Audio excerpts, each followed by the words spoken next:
Assalamualaikum warahmatullahi wabarakatuh. Hai teman-teman semua, gimana kabarnya hari ini? Semoga kita semua selalu dalam lindungan Allah ya. Amin. Kami dari kelompok 1, saya Mar'atu Solihah dan Saya Anissa Nurul Husna. di video kali ini kita mau menjelaskan materi filsafat pendidikan. Bisa menjelaskan materi apa? Saya akan menjelaskan materi tentang pandangan Islam yang dapat dijadikan sebagai dasar pendidikan Islam. Kalau Rika menjelaskan tentang prinsip-prinsip pendidikan Islam. Selamat menyaksikan video kami ya teman-teman. Pandangan Islam yang dapat dijadikan sebagai dasar pendidikan Islam.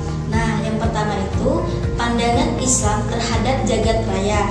Segala fenomena alam ini adalah hasil ciptaan Allah dan tunduk pada hukum-hukum mekanismenya sebagai sunatullah. Untuk itu, manusia harus dididik agar mampu menghayati dan mengamalkan nilai-nilai dan hukum Allah tersebut. Manusia harus mampu mengorientasikan hidupnya kepada kekuatan dan kekuasaan yang berada di balik penciptaan alam raya, serta mengaktualisasikan melalui tingkah laku dan memfungsionalkan dengan perbuatan. Atas dasar prinsip inilah, maka manusia wajib mendasari kehidupannya dengan keimanan dan ketakwaannya kepada Yang Maha Pencipta. Keimanan ini diperteguh dalam hati dan dinyatakan dalam lisan, serta memfungsionalkan dalam kegiatan hidup. Nah, yang kedua, pandangan Islam terhadap manusia sebagai individu. Prinsip ini memandang manusia sebagai makhluk yang paling mulia karena memiliki harkat dan martabat yang terbentuk dari kemampuan-kemampuan kejiwaan, di mana akal dan budaya menjadi tenaga penggerak yang membedakannya dari makhluk lain. Nah, yang ketiga itu pandangan Islam terhadap masyarakat. Manusia bukan makhluk pribadi, melainkan juga makhluk sosial. Untuk itu, manusia harus mampu menjalin hubungan dengan manusia lainnya dalam suatu ikatan kekeluargaan yang satu. Karena umat manusia seluruhnya adalah ummatan wahidatan, yaitu umat yang satu yang dipersatukan oleh tali ukhuwah Islamiyah atau watak yang dibentuk oleh Allah dalam pribadi manusia adalah apa yang disebut oleh psikologi sosial, yaitu yang memiliki insting dan suka berkumpul. Dengan kemampuan inilah manusia mampu membentuk masyarakat dan mengembangkannya ke arah yang lebih madani. Yang keempat, pandangan Islam terhadap pengetahuan manusia. Pengetahuan sebagai salah satu asas yang dituju oleh individu dan masyarakat untuk menciptakan dan membinanya sebagai informasi, ide, konsep, tafsiran yang diyakini, hukum-hukum, tanggapan tentang semua akibat dari informasi yang diolah oleh panca indera, akal, agama yang diturunkan melalui wahyu ilahi. Pengetahuan manusia berbeda-beda dari segi keutamaan dan nilainya menurut tujuan dan jalannya. Nah teman-teman, ini yang terakhir ya, pandangan Islam terhadap akhlak. Pandangan ini mempercayai bahwa akhlak merupakan suatu akal yang terpenting dalam kehidupan dan merupakan buah dari iman dan Islam. Akhlak merupakan kebiasaan atau sikap yang mendalam di dalam jiwa. Sesuatu yang dapat diperoleh dan dipelajari memiliki ciri-ciri istimewa yang menyebabkan perilaku sifat dengan fitrah ilahiyah dan akal sehat. Akhlak mulia menuntut manusia untuk mencapai tujuan hidupnya, baik kebahagiaan di dunia, baik kebahagiaan di akhirat. Jadi prinsip ini memandang manusia adalah pribadi yang mampu melaksanakan nilai-nilai moral agama dalam hidupnya karena mempunyai fitrah ilahiyah, sebab sifat-sifat rabbaniyah yang dimiliki manusia menjadikannya semakin sadar akan keterbatasan yang dimilikinya dan kemutlakan Allah. Disinilah manusia mampu mempunyai rasa agama atau religius yang mendalam dan perasaan keagamaan yang patuh pada Allah Subhanahu wa taala. Prinsip-prinsip pendidikan Islam. Memang tidak diragukan lagi bahwa ide mengenai prinsip-prinsip dasar pendidikan banyak tertuang dalam ayat-ayat Al-Quran dan hadis Nabi. Menurut An-Nahlawi, pendidikan sejati itu ialah Allah yang telah menciptakan fitrah manusia dengan segala potensi dan kelebihan serta menetapkan hukum-hukum pertumbuhan, perkembangan, dan interaksinya, sekaligus jalan yang harus ditempuh untuk mencapai tujuannya.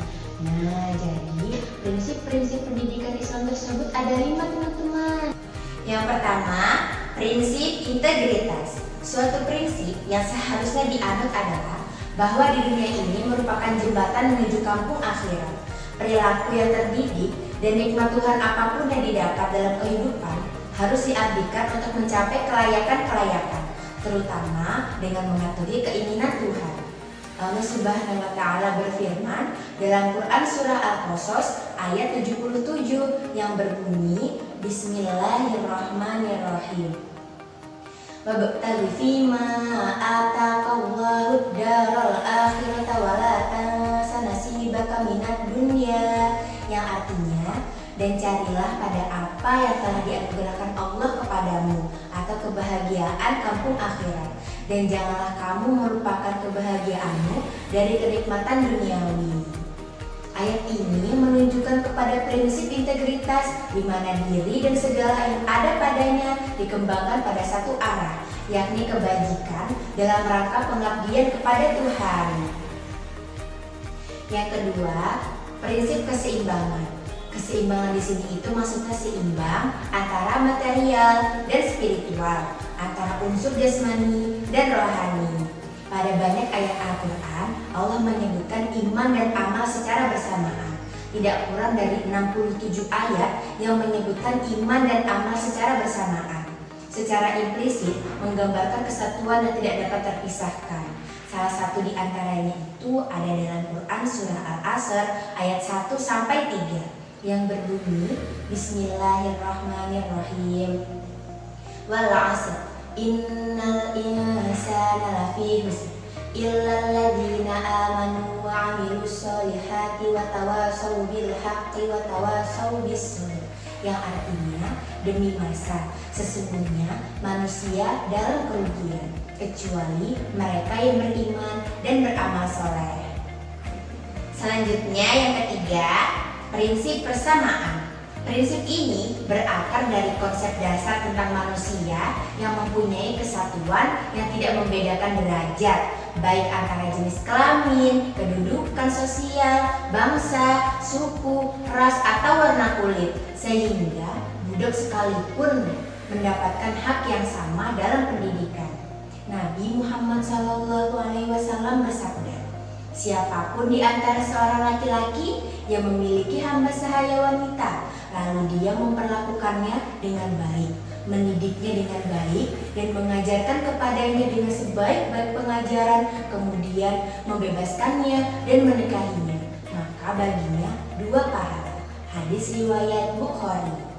Nah, sekarang sudah yang keempat nih teman-teman. Yang keempat ini prinsip pendidikan seumur hidup. Prinsip ini bersumber dari pandangan mengenai kebutuhan dasar manusia dalam kaitan keterbatasan manusia, di mana manusia dalam sepanjang hidupnya dihadapkan pada berbagai tantangan dan godaan yang dapat menjerumuskan dirinya sendiri ke jurang kehinaan. Dalam hal ini, dituntut kedewasaan manusia berupa kemampuan untuk mengakui dan menyesali kesalahan dan kejahatan yang dilakukan, di samping selalu memperbaiki kualitas dirinya. Sebagaimana firman Allah dalam Quran surah Al-Maidah ayat 39 yang artinya, maka siapa yang bertaubat sesudah kezaliman dan memperbaiki dirinya, maka Allah akan menerima taubatnya. Sesungguhnya Allah Maha Pengampun lagi Maha Penyayang. Sekarang yang kelima nih, yang terakhir, yaitu prinsip keutamaan. Prinsip ini ditegaskan bahwa pendidikan bukanlah hanya proses mekanik, melainkan merupakan proses yang mempunyai ruh di mana segala kegiatannya ditujukan kepada keutamaan-keutamaan.